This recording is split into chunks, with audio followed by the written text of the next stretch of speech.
Për të treguar se qafirët edhe si kur të riktheheshin në dynja, përsëri nuk do të besonin, Zoti urdhëron e thot: Bel bedalehu ma kanu yukhfuna min qabl, walau ruddu la'adu lima nuhu anhu, wa innahum lakadhibun.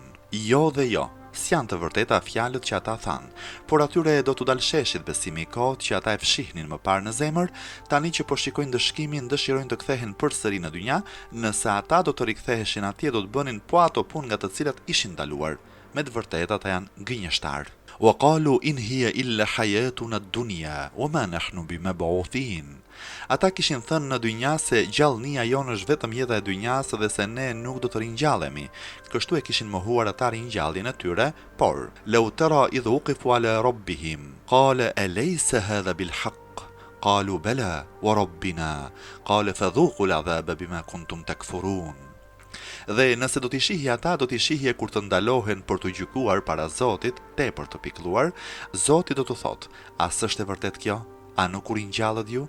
Ata do thonë po, betohemi në Zotin, tani e besuam. Zoti do t'u thotë: dhe tani të dini ndëshkimin për shkak të kufrit që bënit në dynja. Shpjegime. Kjo bisede e Zotit me qafirët ditën e Kiametit është qortimi i rrept. Prandaj ky ajet nuk është në kundërshtim me ajetet që tregojnë se Zoti s'do t'u flas qafirëve në atë ditë. Jo, Zoti do t'u flas atyre por pa nderime e pa butësi.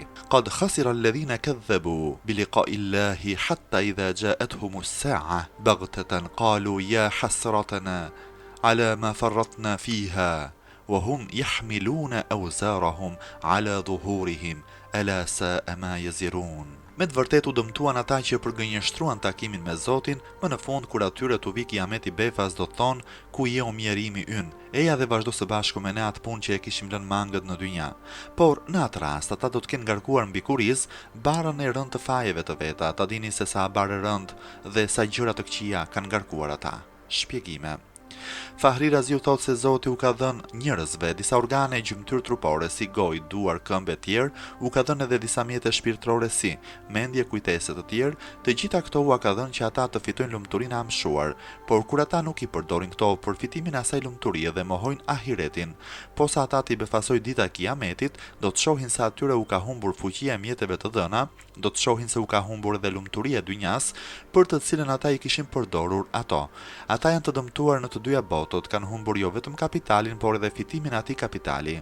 Po, ata me qenë se nuk kanë përgatitur gjë për atë ditë, janë si ai njeriu që e ka shpenzuar pasurinë pa dobi dhe ka mbetur pa asnjë gjë dhe i zhveshur. S'ka as shtëpi dhe asnjë para në xhep. Ata shohin gjithashtu se mbas asaj dite s'është i mundur fitimi. Prandaj ata mbesin në mjerim për jetë dhe thrasin: ku je o mjerim? Mos u largo kurrë prej nesh, sepse ne vetë kemi lënë punën mangët në dynja. Mirpo puna nuk mbetet me kaq, sepse atyre do t'u ngarkohen mbi shpinë edhe barrat e gjunaheve që kanë bërë në dynja, bar për cilën Zoti thotë se është tepër e keqe. Auzar quhen gjunahet. Sipas thënieve të Raziut e të Hazinit, mënyra e bardhjes së fajeve është kështu: kur njeriu sheh fajet e veta, prej mjerimit i bëhet mbi shpinë një barë rënd dhe një acar i madh, ose faji i çdo njeriu i vjen atij me një fytyrë tepër të shëmtuar dhe i hyp mbi shpinë dhe me atë faj mbi qaf, ai do të shkojë të jap llogarim para Zotit. Ky kuptim merret vesh prej ajetit të mësipër. Disa dietar kanë thënë se sipas ajetit të lartë përmendur dhe sipas ajetit që vijon: Yawma nahshuru al-muttaqina ila ar-rahmani wafda. Kur njerëzit do të ngrihen prej varrësh, besimtarve që kanë bërë punë të mira do të shfaqen punët e mira me fytyrën e një njeriu të bukur, i cili e mban njeriu punë mirë mbi shpinë dhe ashtu e dërgon atë në mahshër tek vendi ku do t'i bëhet gjykimi, kurse e qafirëve do të shfaqen kufri dhe punët e këqija me fytyrën e një njeriu të shëmtuar që do t'i hyjë mbi shpinë qafirit dhe ashtu do ta çojë atje.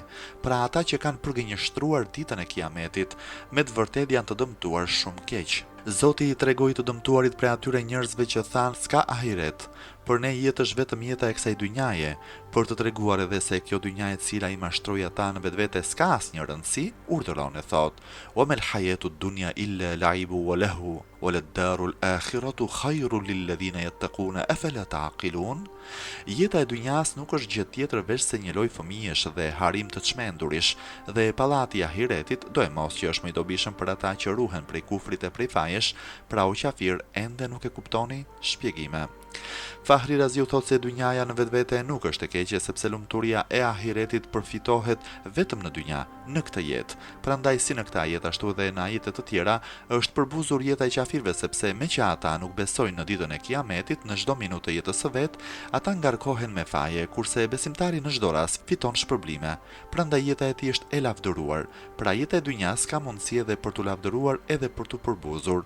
Nëse njeriu e kalon jetën në punë të mira lavdërohet, por nëse e kalon atë në punë të liga, do e mos që shahet. Ose me që kënaqësitë e të mirat e jetës së dynjas nuk janë të qëndrueshme, u përngjajnë lojrave të kota, e prandaj na jetë është thënë: jeta e dynjas është një lojë fëmijësh dhe një eglendisje të marrësh.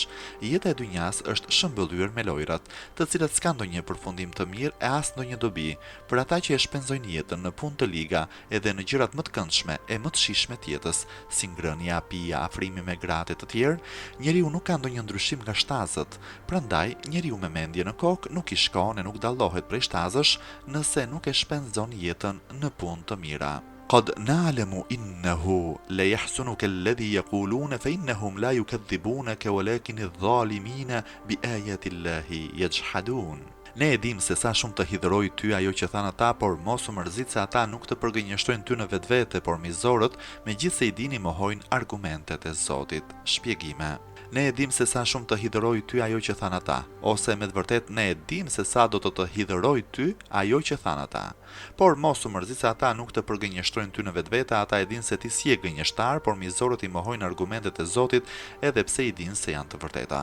Fahri Raziu dhe Hazini thonë se i quajturi Ahnes një ditë i ka thënë Ebu Xehlit: "Ç'thua thua për punën e Muhamedit? I vërtet është ai apo gënjeshtar? Fol të drejtën, sepse këtu askush nuk i dëgjon fjalët e tua." Ebu Xehli i është përgjigjur: "Muhamedi është i vërtet, ai kur s'ka gënjur, por nëse këtë nder të madh e fitojnë Beni Kusai, dhe nëse ata marrin në dorë shërbimet e Qabes, ç'gjë do të mbetet fiseve të tjera kureshe." Për thënjet e Ebu Xehlit ka zbritur ajeti më sipërm për të ngushëlluar pejgamberin. Zoti për t'i dhënë një ngushëllim të dytë pejgamberit, duke i treguar se kështu u ka ndodhur edhe profetëve të përparshëm, urdhëron e thotë: "O laqad kudhibat rusulun min qablika fasabaru ala ma kudhibu wa udhu hatta atahum nasruna wa la mubaddila li kalimatillah wa laqad ja'aka min naba'il mursalin." Betohem në veten time se u përgënjeshtruan shumë pejgamber para teje, por ata i duruan përgënjeshtrimet që u bënin popujt dhe ata janë munduar.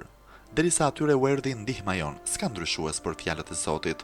Premtimi i Zotit për të ndihmuar ata që durojnë s'ndryshohet dot. Të kanë ardhur edhe disa lajme të pejgamberve, prandaj s'duhet të dëshpërohesh, sepse ashtu siç u erdhi ajo ndihmë vëllezërve të tu që vuajtën më parë, ashtu do të vi edhe ty. Shpjegime. Fahri Raziu thot se ky ajet është prur për të ngushëlluar pejgamberin dhe për ta porositur atë që duroj mundimin që i bënte populli i Mekës. Edhe popujt e pejgamberëve të kaluar para teje, kështu si populli yt, i kanë përgënjeshtruar pejgamberët e vet dhe i kanë munduar shumë, por ata bën durim dhe dolën fitimtar.